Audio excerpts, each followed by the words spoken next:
მათი იბრძვიან, იმათ ვენაცვალეს სულ სოლიდარობას უცხადებ ყველას. ნაღდი პატრიოტი ხალხი, სამშობლოს გადამაკვდავი ხალხი რა. რეებს არ უდებენ ჯიბეში და არ ზოგავენ არა ქალებს, გოგოებს, წაქცეულ კაცს რომ წიხლს ჩაარტყა. როსაც ოდესმი რა გაუკეთებია საქართველოსთან, კაი. ევროპა არ გვეღირსა თუ არა, რაც არის გასაკეთებელი გაუკეთებენ იმას.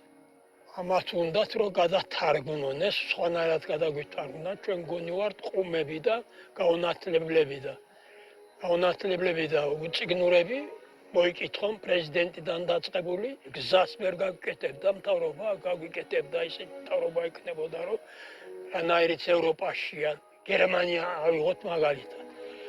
ჩემი მამი და შვილები არიან წასული და წაიყვანეს დედამისი მამა რომ მოუკვდა. და იქაური პენსია დაუნიშნეს. 800 ევრო. იანგარიში ახლა შენ 800 ევრო რამდენი ლარი?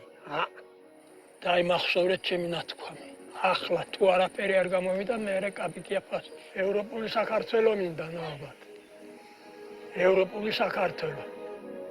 და არა რუსული. ბრძოლა ბოლომდე.